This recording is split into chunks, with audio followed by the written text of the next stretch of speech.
अस्सलाम वालेकुम। उम्मीद करती हूँ मेरे तमाम व्यूअर्स ईमान और सेहत की बेहतरीन हालतों में होंगे। आज हम डिस्कस करेंगे how to achieve stability in life, या फिर ज़िंदगी को पुरसकून कैसे बनाया जाए। ये जानने के लिए वीडियो को एंड तक ज़रूर देखें। जो व्यूअर्स मेरे चैनल पर नए आए हैं वो चैनल को लाइक, शेयर और सब्सक्राइब कर दें और घंटी के बटन को दबाना ना भूलें, ताकि मेरी दिलचस्प और इन्फॉर्मेटिव वीडियोस का नोटिफिकेशन सबसे पहले आपको मिले। लोग बहुत परेशान होते हैं कि ज़िंदगी में स्टेबिलिटी कैसे हासिल होगी, यानी ज़िंदगी कब मुतवाज़न होगी। बहुत मेहनत की, बहुत कोशिश की, मगर ज़िंदगी में स्टेबिलिटी अचीव ही नहीं होती। तो मैं कहती हूँ कि स्टेबिलिटी कभी भी अचीव नहीं हो सकती, मगर हाँ, ज़िंदगी के हर सेक्टर में होने वाली फ्लक्चुएशंस को किसी हद तक कम किया जा सकता है, या फिर इन फ्लक्चुएशंस के दरमियान आने वाले गैप के दरमियान जो डिस्टेंस है या फासला है उसको कम किया जा सकता है। ज़िंदगी में इम्बैलेंस एक फितरी अमल है, मगर हर सेक्टर जैसे career, love life, family life और सोशल लाइफ में होने वाले डाउनफॉल्स को किसी हद तक कंट्रोल और कम किया जा सकता है। तो फर्स्ट थिंग कि लाइफ को बैलेंस कैसे करें। Then I must say utilise your today. अपना आज का दिन बेहतरीन तरीके से इस्तेमाल करें। एक मिसाल देती हूँ, चूँकि मैं मुस्लिम हूँ तो मुस्लिम कल्चर में नमाज को कामयाबी की पहली सीढ़ी कहा जाता है, और जब नमाज के लिए अजान होती है तो कहा जाता है दौड़ो कामयाबी की तरफ। तो अपना आज का दिन लो और ख़ुद से वादा करो कि मैं आज 5 वक्त की नमाज ज़रूर पढ़ूँगा या पढ़ूँगी। ये मत सोचो कि मैं कल कैसे पढ़ूँगा वगैरह वगैरह। बस सिर्फ आज को महफूज करो, यानी आज को सेव करो और उसे अच्छी तरह से यूटिलाइज करो और अपना बेस्ट परफॉर्म करो। कहने का मतलब यह है कि अपनी ज़िंदगी में छोटे छोटे टास्क बना लो in order to achieve best station in your life, क्योंकि छोटे छोटे टास्क इंसान पर एकदम से ज़्यादा बोझ नहीं डालते, और ऐसा करने से इंसान आसानी से डीमोटिवेट नहीं होता। अपना एम और अपना गोल यानी मंजिल बड़ी रखो, मगर उसे हासिल करने के प्रोसेस यानी अमल को थोड़ा सा स्लो कर दो। ऐसा करने से आप मायूस नहीं होगे और नफ्सियाती तौर पर ख़ुद को मजबूत महसूस करोगे और चीज़ों पर बेहतर तरीके से नज़र रख सकोगे, चीज़ों पर बेहतर तरीके से कंट्रोल कर सकोगे, और उन पर आपकी ग्रिप जो है ना मजबूत होगी, या गिरफ्त मजबूत होगी। और अपने हर दिन को ऑब्जर्व करो। एक चार्ट या कैलेंडर ले लो और उस पर ग्रीन और रेड कलर से टिक्का और क्रॉस का निशान लगाओ कि आज मैं बहुत पॉजिटिव रहा, आज मैंने 5 वक्त नमाज पढ़ी, आज फैमिली के साथ वक्त अच्छा गुजरा, आज सेहत में कोई ख़राबी पैदा नहीं हुई, आज मैंने किसी की मदद की, आज मैंने अपनी जॉब में भी अच्छी परफॉर्मेंस शो की वगैरह वगैरह। जहां आप अच्छा परफॉर्म करो वहां ग्रीन से टिक कर दो, और जिस दिन आप कुछ गलत परफॉर्म करो तो वहाँ पर रेड से टिक कर दो। जब आप ऐसे अपने हर दिन को ऑब्जर्व करोगे और मेजर करोगे, फिर जब मंथ के एंड में आप चेक करोगे कि कितने दिन ज़ाया किए और कितने दिन अच्छा काम किया, यकीन माने विदिन 6 मंथ चीज़ें बहुत हद तक आपके कंट्रोल में आ जाएंगी, और जो चीज़ें आपके कंट्रोल में नहीं भी आ रही वहाँ एटलीस्ट आपका रिएक्शन बहुत पुरसकून और रिलैक्स होगा। इंसान एक ही गलती हमेशा करता रहता है कि माजी को वो भूलता नहीं है कि ये गलती कर दी, वो गलती कर दी, ऐसा क्यों कर दिया, वैसा क्यों कर दिया। ये ना करता तो वो ना होता। जैसे हम कहते हैं ना कि अगर वो बाहर ना जाता तो उसका एक्सीडेंट भी ना होता और उसकी डेथ भी नहीं होती। मतलब अब पछताते हैं हम बहुत माजी में, जो माजी में हम कर चुके होते हैं, जो गलतियां हमसे होती हैं हमें उन पर पछतावा बहुत ज़्यादा होता है, और इतना पछतावा होता है कि हम अपने आज को भी ज़ाया कर देते हैं और अपने मुस्तकबिल को भी बेहतर नहीं बना पाते।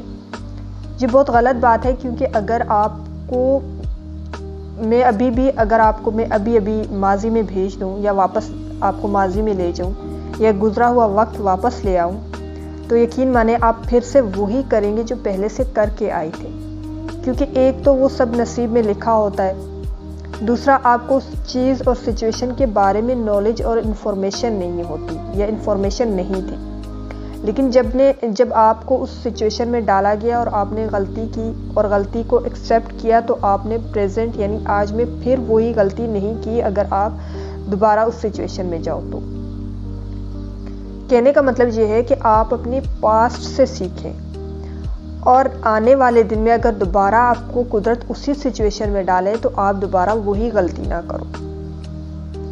अब आपको कुदरत किसी न्यू सिचुएशन में डालेगी और आप कुछ नया सीखोगे, लेकिन अगर आपने पिछली सिचुएशन और पिछली गलती से कुछ नहीं सीखा तो वो सिचुएशन बार बार रिपीट होगी और फिर लाइफ में कुछ न्यू नहीं कर सकोगे आप। एक बात हमेशा याद रखना, अगर आप आगे बढ़ना चाहते हो ज़िंदगी में तो अपनी गलतियों से सीखना शुरू कर दो। अगर आप अपनी गलतियों से सीखोगे नहीं तो कुदरत आपको बार बार एक ही सिचुएशन में डालेगी और आप चूंकि उस गलती से कुछ सीख नहीं रहे तो आप भी बार बार वही गलती करते चले जाओगे और ऐसे में आप ज़िंदगी में स्टक हो जाओगे और एक ही सिचुएशन में फंसे रहोगे। ये जो हम कहते हैं ना कि ज़िंदगी में कुछ नया नहीं हो रहा और ज़िंदगी रुक सी गई है, तो ज़िंदगी तब तक नेक्स्ट लेवल पर नहीं जाएगी जब तक आप अपनी गलतियों से नहीं सीखोगे। So learn fast and grow fast. दूसरी बात, हमें मुस्तकबिल की बड़ी फिक्र होती है और भाई आपका आज आपके आने वाले कल को बेहतरीन बनाएगा। So be intelligent and use your today sensibly, but we underestimate today although it's matter a lot. Okay, आज का दिन हमारे लिए बहुत अहमियत रखता है लेकिन हम इसको इग्नोर करते हैं। हम इसको इस सोच में गुजार देते हैं कि पता नहीं फ्यूचर में क्या होगा, मुस्तकबिल में क्या होगा, आने वाले दिनों में क्या होगा। लोग हमेशा कहते हैं कि मुसलसल किस तरह मोटिवेट रहें, क्योंकि इंसानी फितरत है कि वो कभी कभी मायूस और उदास हो जाता है या फिर किसी सडन सिचुएशन में अगर वो अचानक से चला जाए तो वो उस सिचुएशन को कंट्रोल नहीं कर पाता, नफ्सियाती तौर पर घबरा जाता है और उस घबराहट में वो बहुत सी मिस्टेक्स अपने हाथ से कर जाता है। डीमोटिवेट होना एक किस्म है इमोशंस की। एक फेमस स्पीकर ने कहा, मुझे उस स्पीकर का नाम तो याद नहीं है, मोटिवेशनल स्पीकर था तो मुझे उनका नाम याद नहीं आ रहा, लेकिन मैं उसकी बात को यहाँ पर ज़रूर कोट करूँगी कि जैसे आप डेली बेसिस पर बात लेते हैं, नहाते हैं या गुस्ल करते हैं, वैसे ही डेली बेसिस पर आपको मोटिवेटेड होना भी चाहिए या आपका मोटिवेटेड होना भी ज़रूरी है। और इस्लाम एक ऐसा मज़हब है जो फुल ऑफ मोटिवेशन है। अगर आप 5 वक्त वज़ू करें और समझकर नमाज अदा करें तो आप कभी भी उदास और मायूस नहीं होगी। और एक मोमिन तो कभी मायूस होता ही नहीं है क्योंकि उसका तवक्कल अल्लाह पर होता है, उसको अल्लाह पर भरोसा होता है और वो जानता और मानता है और यकीन रखता है कि उसके बुरे वक्त और दुख तकलीफ़ में भी अल्लाह ताला की कोई ना कोई हिकमत है। एक स्टोरी यहाँ बयान करूँगी या शेयर करूँगी आपसे ताकि बात को सही तरीके से समझ सकें। एक किसान था, उसके पास एक घोड़ा था। घोड़ा बहुत खूबसूरत था और किसान को उससे बहुत प्यार भी था, उसका ख्याल भी बहुत रखता था। एक दिन ऐसा हुआ कि मुल्क का बादशाह उस तरफ आ गया और उसने वो घोड़ा देख लिया और उसे वो घोड़ा पसंद आ गया। उसने अपने वज़ीर से कहा कि किसान से जाकर कहो कि मुझे ये घोड़ा ख़रीदना है। तो जब वज़ीर ने किसान से कहा तो किसान ने कहा कि मुझे घोड़ा नहीं बेचना। वज़ीर ने मुख्तलिफ़ किस्म की कीमतें ऑफ़र की उसे, लेकिन फिर भी किसान उसे बेचने पर तैयार नहीं हुआ। तो आखिरकार बादशाह ने कहा कि जाओ उसे कहो कि मैं अपनी सल्तनत का आधा हिस्सा आपको दे दूंगा, लेकिन आप ये घोड़ा मुझे दे दें। तब किसान ने थोड़ा सा सोचा, लेकिन फिर उसने कहा कि नहीं, मैं इस घोड़े को आपको नहीं दे सकता क्योंकि इसे मैंने अपने बच्चों की तरह पाला है और मुझे इससे बहुत प्यार है। तो लोगों को जब इस बात का पता चला तो लोग उसे बहुत कोसने लगे और कहने लगे कि कितना बेवकूफ़ किसान है और इतनी भारी कीमत मिलने के बावजूद भी उसने अपने घोड़े को नहीं बेचा या फ़रोख्त किया।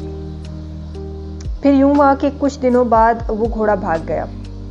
अब किसान को बहुत दुख हुआ कि उसका घोड़ा भाग गया, लेकिन लोग उसे इस बात पर कोसने लगे या ताने देने लगे कि बेच देता तो अच्छा होता, कितना बदनसीब है, बेचा भी नहीं और घोड़ा भी भाग गया।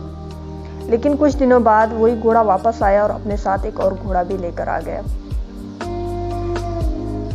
अब इस बार लोगों का रिएक्शन मुख्तलिफ था कि खुश नसीब है किसान और उसका घोड़ा एक और घोड़ा भी साथ ले आया और किसान का जो है ना, मतलब किसान की जो दौलत है उसमें थोड़ा सा इजाफा हो गया। फिर कुछ दिन मज़ीद गुजरे। एक दिन ऐसा हुआ कि उस घोड़े ने किसान के बेटे को ज़ख्मी कर दिया और इसी सिचुएशन में जो है ना उसके बेटे की टांग टूट गई। अब लोग उससे फिर कोसने लगे कि देखो कितना बदनसीब है, अगर ये घोड़ा बेच देता तो उसके बेटे की टांग ना टूटती और वो इस सिचुएशन में ना फंसता। लेकिन किसान कहने लगा कि हर सिचुएशन या हर दुख और खुशी के पीछे कोई ना कोई हिकमत होती है अल्लाह ताला की, तो अभी तक हिकमत जानना बाकी है, तो थोड़ा सा इंतज़ार कर ले बंदा। लेकिन लोग पहले से ही उसे कोसते और उसे ताने देते कि ये तो बेवकूफ़ है वगैरह वगैरह। तो फिर क्या हुआ, कुछ दिन उसका बेटा तो बेड रेस्ट पर चला गया क्योंकि उसकी टांग टूट गई थी। कुछ दिन बाद मुल्क में जो है ना जंग का ऐलान हो गया, मतलब मुखालिफ जो सल्तनत है उसने मुल्क पर जो है ना हमला कर दिया। तो बादशाह ने हुक्म दिया कि मुल्क में जितने भी नौजवान हैं उन्हें सबको जो है ना लड़ाई के लिए फ़ौज में भर्ती कर दिया जाए। तो सब लोगों के बच्चों को या जो नौजवान थे उनको फ़ौज में भर्ती कर दिया गया और लड़ाई के लिए या जंग के लिए तैयार करके भेजा गया। अब लोग किसान से कहने लगे कि आप तो कितने खुशकिस्मत हैं क्योंकि आपके बेटे की टांग टूट गई तो इस वजह से वो जंग में नहीं जा सका, लेकिन हमारे बच्चे चले गए। किसान कहने लगा कि आप लोग किसी भी हालत में खुश नहीं रहते और मुतमईन नहीं होते और शुक्रगुजार नहीं होते और पुरसुकून होकर ये नहीं सोचते कि अच्छे और बुरे दोनों में अल्लाह ताला की कोई ना कोई हिकमत ज़रूर होती है, उसमें इंसान ही का फ़ायदा होता है। वो कहते हैं ना कि शुक्र करें कि कुछ दरवाजे आपके लिए वक्त से पहले नहीं खुल रहे, और अगर वो वक्त से पहले खुल जाए तो आप उन सिचुएशन को संभाल नहीं सकते। कुदरत आपको प्रिपेयर कर रही होती है, मुख्तलिफ सिचुएशन में डालकर आपको उस आने वाले कल के लिए प्रिपेयर करती है ताकि आप उस सिचुएशन को आराम से हैंडल कर सको। अगर वक्त से पहले कुछ चीज़ें आपको दे दी जाएं तो आप उन सिचुएशंस को हैंडल नहीं कर पाओगे और वो चीज़ भी आपके हाथ से चली जाएगी और आपका जो स्टेमिना है या आपकी एनर्जीज़ हैं वो भी ज़ाया हो जाएंगी। मेरे चैनल को लाइक, शेयर और सब्सक्राइब कर दें और घंटी के बटन को दबाना ना भूलें। खुश रहें और खुशियाँ बांटें, अपने लिए दुआ करें और हमें भी अपनी दुआओं में याद रखें। क्या पता कब कहाँ किसकी दुआ कबूल हो।